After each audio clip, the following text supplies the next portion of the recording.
Oi, pessoal, boa tarde. Então, aqui, mais uma reunião do grupo de fotônica.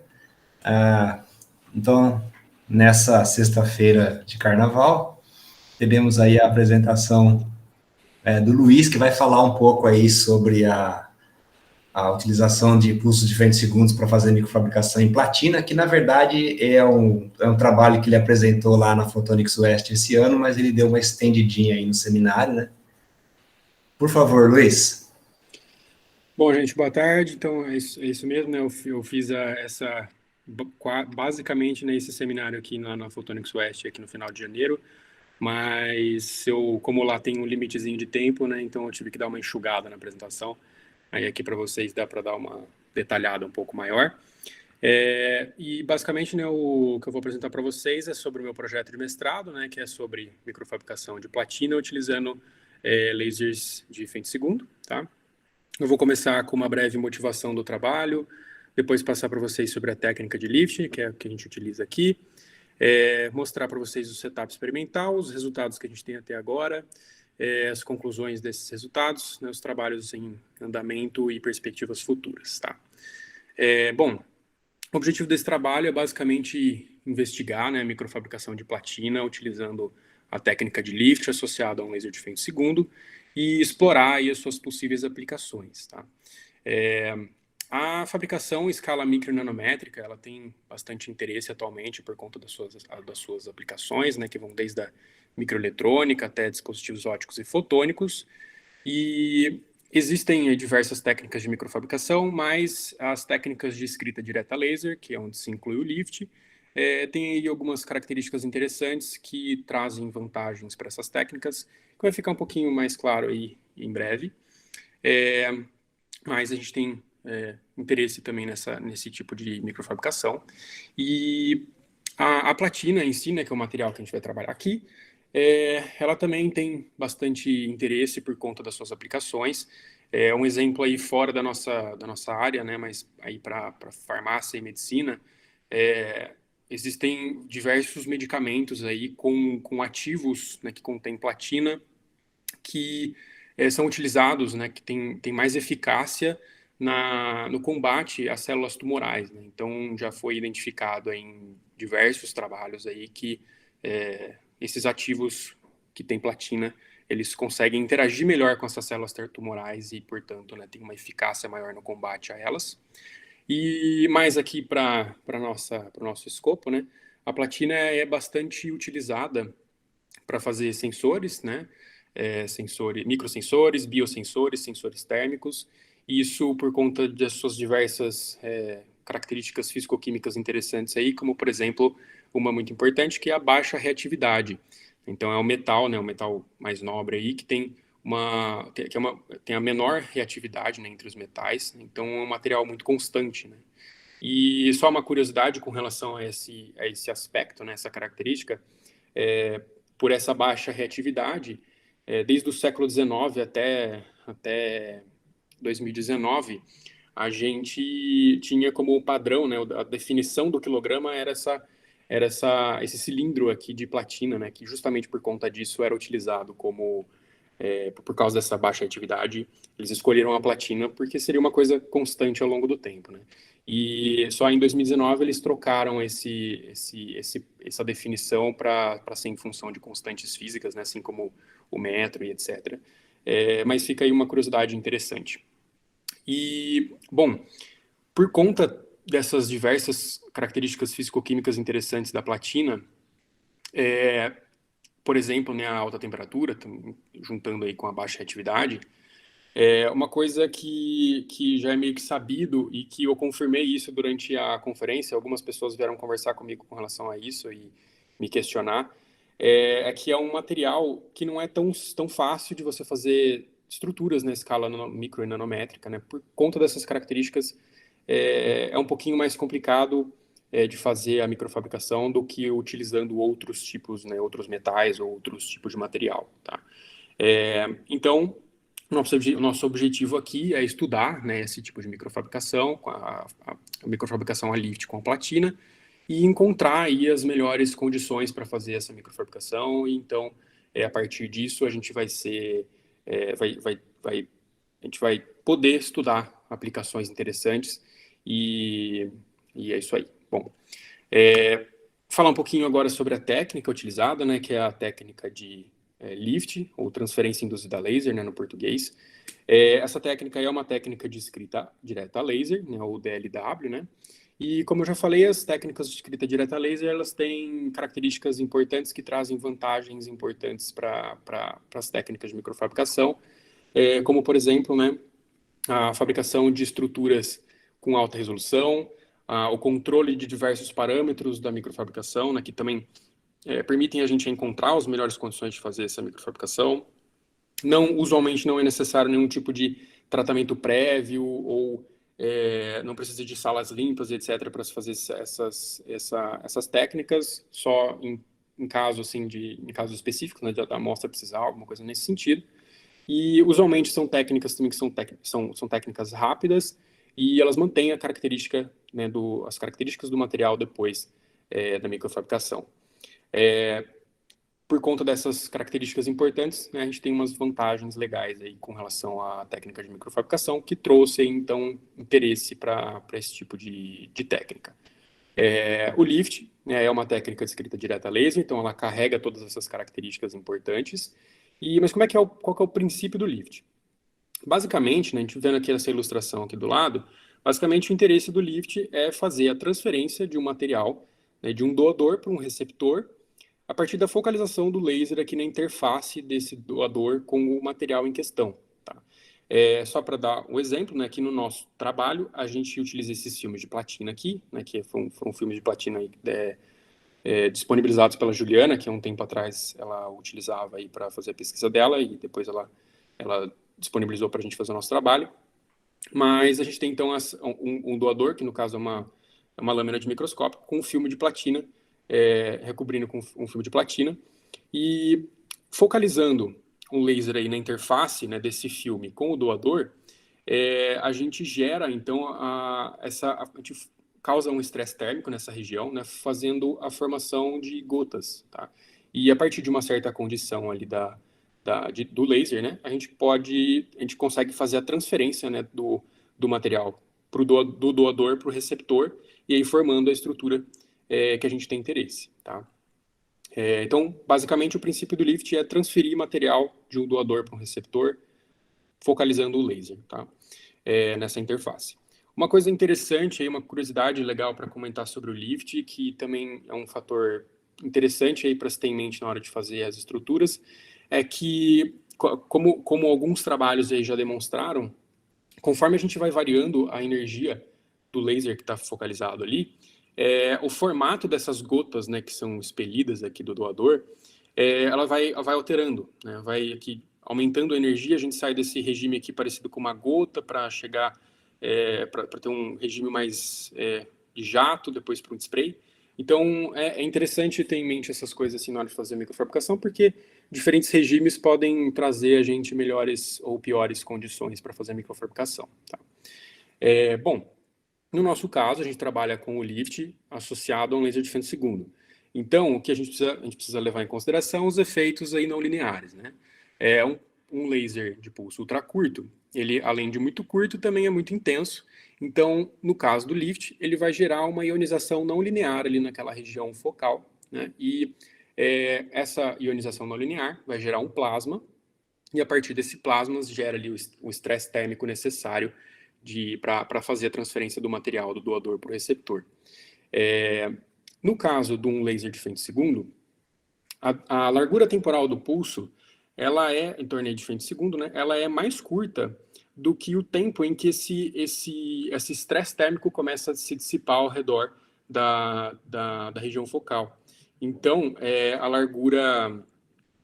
Então, o que acontece é que esse estresse térmico ao redor da região focal, ele é um pouco mais confinado. Esses efeitos térmicos indesejados são minimizados quando a gente está utilizando um laser de femtosegundo. Então, se a gente utilizar aqui, ver a comparação aqui de um outro trabalho, né, que mostra aqui a diferença, né, de se fazer uma ablação com um laser de nanosegundo e um de femtosegundo, a gente nitidamente vê aqui como com laser de frente segundo, a gente tem estruturas com mais qualidade, né, com bordas mais bem definidas, né, uma resolução espacial mais melhor do que utilizando um laser de nanosegundo, tá? A técnica de lift tem também as suas desvantagens, né, também como outras técnicas de microfabricação, né, dificuldade de fazer estruturas muito grandes ou em larga escala, né, várias estruturas rapidamente. Tem também o seu custo associado aí um pouco elevado, mas a técnica de lift associada ao femtosegundo tem essas vantagens que são muito interessantes, né, por conta dessa relação não linear, dessa interação não linear. A gente tem essas estruturas feitas com maior qualidade, com menos, com uma diminuição aí dos efeitos térmicos indesejados, e aí, portanto, a gente tem uma resolução espacial melhor para fazer as estruturas, tá? Só por curiosidade aí, para quem quiser saber um pouco mais aí sobre lift, lift de metais e também lift com vários tipos de laser, eu recomendo esses dois trabalhos aqui, que são bastante interessantes. Um deles é do Piquet, que é referência aqui na nossa área. Então, para quem quiser saber um pouquinho mais, eu recomendo bastante esses dois trabalhos aí. Bom, agora para mostrar para vocês o nosso setup experimental, basicamente a gente tem um sistema que focaliza o laser na interface do doador com o filme, utilizando uma objetiva, né, de microscópio, tá? No caso, aqui no trabalho, a gente utilizou apenas a objetiva de 0,4 de abertura numérica, né, ou de 20 vezes de amplitude, de amplificação, e a gente, né, ainda focalizando o laser na interface ali do doador com o filme, né, que são colocados em contato um com o outro. O doador é colocado em contato com o receptor ali, né, com a face do filme na direção do receptor. Eles são colocados em contato em cima de uma base móvel. E essa base móvel, né, com movimento em XYZ, a gente controla o movimento dela a partir do programa de LabVIEW, e que a gente pode fazer qualquer tipo de estrutura que a gente quiser. E acima de tudo isso, né, tem uma câmera CCD que permite a gente monitorar o sistema, né, monitorar o processo aí em tempo real. E esse mesmo sistema aqui, um sistema igual, tem um sistema igualzinho a esse no Carbide e outro no FemtoSource, que foram os dois lasers que a gente utilizou para fazer esse trabalho. Mas como é que a gente vai fazer a caracterização disso, né? Como é que a gente vai encontrar as melhores condições para fazer a microfabricação da platina? Para isso, a gente utilizou esse método aqui, né, que é o método de dano zero, ou o método Liu, que utiliza perfis com intensidade, né, perfis gaussianos aí de intensidade com diferentes energias para causar dano na superfície de uma amostra, né? Como assim, né? Traduzindo, basicamente, fazendo essas linhas aqui, como mostra aqui na ilustração, depositando linhas, né, de platina, a gente vê que conforme a gente aumenta a energia do pulso, a largura dessas linhas também vai aumentando. Então, a partir, né, dessas larguras, né, pegando imagens de microscopia, encontrando a largura, né, o raio dessas linhas, a gente então pode encontrar, a partir dessas equações aqui, encontrar tanto a energia quanto a fluência de threshold, que são as mínimas condições para fazer a transferência de material. Tá? Bom, utilizando desse método, a gente primeiro foi trabalhar no FemtoSource, que é um laser de titânio safira, centrado em 800 nanômetros, com taxa de repetição aí fixa em 5 MHz e tempo de pulso de 80 femtosegundos, e para, mais ou menos, né, 80 femtosegundos, e para trabalhar, para fazer essa caracterização, a gente usou pulso com energias de 30 a 60 nanojoules e velocidades de base de 10 e 25 micrômetros por segundo. Fazendo todo esse processo que eu acabei de comentar, né, fazendo as linhas para diferentes energias e com imagens de microscopia, a gente obteve então os raios dessas linhas, e com esse gráfico de R² por energia, a gente então a gente conseguiu encontrar a energia e a fluência de threshold para cada uma dessas condições aqui de velocidade.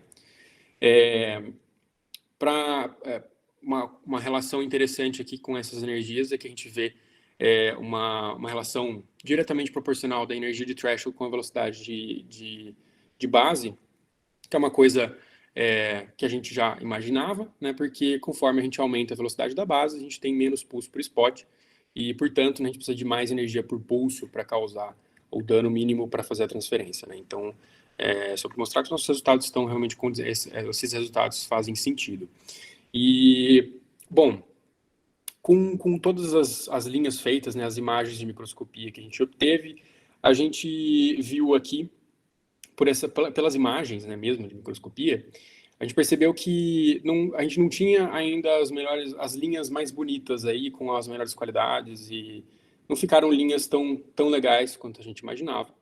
E depois de um tempo aí tentando fazer essas linhas ficarem melhores, né, com uma resolução mais legal, a gente optou por fazer esse procedimento no Carbide, para ver o que aconteceria, né, se a gente teria melhores ou piores condições. E então a gente migrou para o Carbide, né, um laser KGW, centrado, no nosso caso, né, a gente trabalhou apenas com o primeiro harmônico, né, o 1030, centrado em 1030 nanômetros. E para fazer esse estudo aí que a gente fez, o mesmo estudo que a gente fez para o PentoSource, a gente trabalhou com taxas de repetição de 1 a 12 kHz, energia de pulso de 0,2 a 15 microjoule e velocidade de base de 25 a 50 micrômetros por segundo. Então, fazendo o mesmo procedimento, né, fazendo todas essas linhas, encontrando para cada condição aí os seus raios e os gráficos de R quadrado por energia, a gente encontrou da mesma forma, né, energias e fluências de threshold para cada uma dessas condições aqui de taxa de repetição e velocidade. E, de novo, só para mostrar, né, que a gente tem uma relação diretamente proporcional aqui de velocidade e energia de threshold, como eu já comentei. E comparando aqui também com relação à taxa de repetição, a gente tem que a energia de threshold e a taxa de repetição são inversamente proporcionais. Que é uma coisa também que a gente vê que faz sentido, porque conforme a gente aumenta a taxa de repetição, a gente vai ter um maior número de pulsos por spot, portanto, a gente precisa de menos energia por pulso para causar o dano mínimo para fazer a transferência, né? E a partir dessas imagens aqui de microscopia, a gente já percebeu que as linhas ficaram melhores, né? A gente tem uma qualidade mais interessante aí para fazer a microfabricação na platina utilizando o Carbide, né? A gente definiu isso e optamos por continuar fazendo o trabalho no Carbide, apesar de a gente ter encontrado ali as energias de threshold para o FemtoSource, preferiu continuar fazendo o trabalho no Carbide. E também continuando nessa questão, né, de caracterização, a gente fez a curva de incubação, né, que mostra a relação da fluência de threshold com relação ao número de pulsos por spot, né, N, que é calculado, o N, né, calculado com essa equação aqui, né, que leva em consideração a taxa de repetição, velocidade da base e a largura do pulso. E fazendo essa curva aqui com pulsos de 10 a 5.500, 10 a 5.500, a gente obteve nessa curva aqui, que é fitada a partir desse modelo, né, que leva em consideração, né, essa curva mostra para a gente como os efeitos cumulativos ali, né, quando ele evidencia para a gente os efeitos cumulativos quando a gente vai aumentando o número de N, tá? Então, ele tem esse decaimento aqui, né, e que a gente percebe que a fluência de threshold vai de 1,2 aqui joule por centímetro quadrado, com 100 vezes mais o número de pulsos, já cai para 0,1 joule por centímetro quadrado, tá? Bom, então, a partir dessas fluências de threshold todas calculadas, das energias de threshold, das imagens de microscopia que a gente obteve, a gente conseguiu, então, determinar que as melhores condições para se fazer a microfabricação utilizando, né, taxas de repetição ali um pouco mais baixas, né, de em torno de, usando de 1 a 5 kHz, e energias na faixa ali de 3 a 6 microjoule. Só para falar em termos aqui de N, né, ficava mais ou menos aqui nessa região aqui de 500 a 1.000 pulsos por spot. Né, as melhores condições ali que a gente encontrou, que as melhores condições que eu digo é que as estruturas ficaram mais bonitas, tá? Ficaram mais bem definidas. Então, sabendo dessas melhores condições aí para fazer a microfabricação, a gente começou então a estudar possíveis aplicações, né, possíveis estruturas diferentes aí para a gente trabalhar. E a primeira coisa que a gente pensou em fazer foi uma estrutura tridimensional, né, que tive aqui uma ilustração, né, dessa estrutura. A ideia aqui é fazer a transferência, né, de várias camadas de platina, tá? Como que a gente vai fazer essa transferência de camadas, né? A gente está fazendo linhas até agora. Como é que a gente vai fazer uma camada? Basicamente, é só... a ideia foi diminuir a distância entre aquelas linhas que a gente tinha, fazer linhas bem próximas umas das outras, várias linhas nessas condições, né? E, portanto, né, quando a gente tem faz várias dessas linhas muito próximas umas das outras, a gente tem meio que uma camada de platina, tá? Então, fazendo uma camada dela, uma área aqui de um quadrado, né, e depois fazendo uma camada exatamente em cima dessa primeira camada e assim por diante, a gente tem uma estrutura tipo essa daqui, uma estrutura piramidal aqui de base quadrada, tá? Então, a partir disso, né, fazendo esse procedimento aí algumas vezes, a gente tem essas imagens aqui legais aqui da estrutura tridimensional. E a partir, né, olhando para essas imagens, a gente já consegue ter uma noçãozinha aí de que é uma estrutura, realmente é uma estrutura tridimensional, né? Tem uma camada em cima da outra ali, pela diferença, né, pelo contraste aí entre as cores, a gente já consegue ter essa ideia. Mas a ideia, né, era fazer medidas no AFM, tanto primeiro a gente foi, eu com a Kelly, a gente foi lá no AFM fazer algumas medidas. A gente não conseguiu resultados muito legais, medidas muito interessantes, porque na realidade as imagens ficavam meio arrastadas assim, né? Então a gente não conseguiu uma imagem bacana de AFM. Depois a gente tentou fazer traçar um perfil dessa estrutura utilizando o perfilômetro, mas também a gente teve alguns problemas no perfilômetro, que acredito que até agora o André e o Kleber ainda estão estudando como é que realmente o perfilômetro funciona de verdade ali, porque aparentemente algumas amostras o perfilômetro tem o seu, né, ele faz sentido ali as amostras, né, o resultado com relação às amostras, o que é esperado, mas para algumas outras amostras ele fica fica um resultado meio esquisito, que não faz muito sentido. Então, no caso aqui da nossa estrutura tridimensional, caiu nesse resultado esquisito. Então, a gente não conseguiu ter ainda uma imagem realmente de verdade, assim, nem no FM, nem no perfilômetro, mostrando uma estrutura 3D, né? Mas, né, com o sisteminha, o software novo ali do MEV, que faz uma simulação das estruturas, ele faz uma simulação tridimensional, a gente conseguiu, né, tirar, né, algumas conclusões, né, e essa imagem aqui que mostra para a gente aqui uma certa tridimensionalidade, né, dá para ver aqui bem claro aqui a diferença aqui, né, de uma base para outra, né, de uma camada para outra. Mas uma coisa que a gente reparou a partir dessas imagens aí de MEV, e nas tentativas aí de perfilômetro e FM, é que essas estruturas aqui, elas são muito finas. Então, talvez seja por isso o problema que a gente não conseguiu uma imagem legal, pelo menos no AFM. Então, a ideia agora é fazer essas estruturas, a gente está trabalhando nisso, fazer essas estruturas com muito mais camadas, assim, para deixar elas o mais espessa possível, né? E aí quanto mais espessa ela for, a gente vai conseguir ter uma imagem, né, uma medida legal ali, não tanto no FM quanto no perfilômetro. Tá? Então a gente está trabalhando nisso aí por enquanto, mas a gente já dá para ver que a gente tem, né, uma estrutura tridimensional legal, né? Tem uma estruturinha bacana. Além disso, né, a gente trabalhou aqui nessa estrutura que a gente apelidou de grayscale, né, que é para mostrar como que a quantidade de material depositado se comporta com relação à taxa de repetição. Tá? Então, basicamente, para diferentes taxas de repetições, a gente vai ter uma quantidade de material depositado maior ou menor. Né? Como mostra essa ilustraçãozinha aqui, né, seria diferentes intensidades ali nas imagens, teria diferentes intensidades ali desse cinza aqui, né, mostrando a diferença de material depositado, como tem nessa imagem aqui de MEV.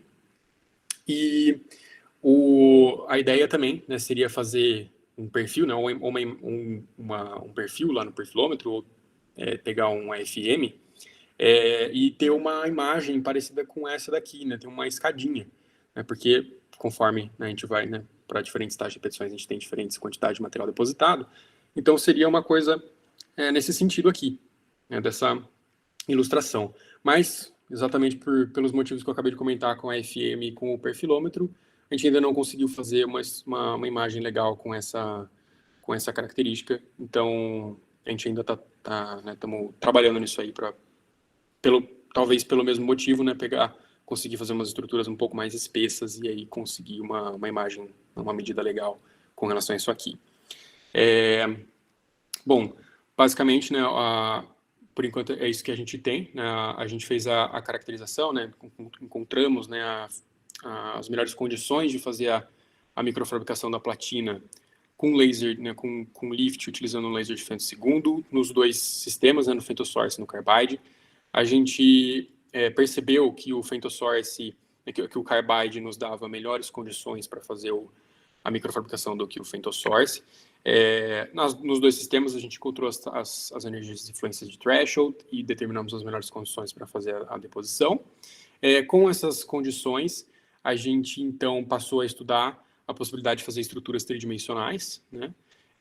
E o grayscale, né, que eu acabei de comentar, mostrando a relação ali de quantidade de material depositado e a taxa de repetição. E as imagens aí de MEV mostraram para a gente deposições controladas, localizadas ali da platina, né, que é uma característica importante do lift. Vale a pena sempre comentar com relação a isso. E basicamente, né, o que a gente está fazendo atualmente, como eu já comentei, né, além de trabalhar nesse aspecto aí das estruturas, né, 3D e do grayscale para aumentar suas espessuras e tirar medidas mais legais ali no FM e no perfilômetro. A gente está trabalhando nessa estrutura aqui, que a gente chamou de antena terahertz. Vários trabalhos aí já mostraram que fazer estruturas dessa forma, a gente pode fazer essas estruturas nas dimensões corretas, a gente consegue utilizar elas para fazer a geração de frequência na faixa terahertz. Tá? Então, variando a distância aqui dessas placas, a gente consegue trabalhar com frequências aí, com faixas de frequência. Tá? Então, a gente está trabalhando nessa etapa ainda a gente está trabalhando ali no programa de LabVIEW para fazer essa estrutura da melhor maneira possível. E a gente também a gente está ainda com uns empecilhos ali com relação ao motor da Newport que a gente está trabalhando agora, mas esse trabalho está encaminhando, essa etapa aqui está encaminhando legal. É só resolver alguns probleminhas que a gente já vai conseguir fazer a possibilidade, né? A gente vai verificar a possibilidade de fazer estruturas, boas estruturas desse tipo aqui, de platina, né, utilizando o lift. E outra coisa que a gente vai fazer num futuro próximo toda aquela mesma caracterização, né, que a gente fez, né, com as energias e influências de threshold, utilizando os outros comprimentos de onda que a gente tem no Carbide, né, o segundo e terceiro harmônico. Né? Então, a ideia é fazer também essa caracterização para ver se a gente tem melhores ou piores condições para fazer a microfabricação do que no 1030, que é o que foi que a gente trabalhou até agora.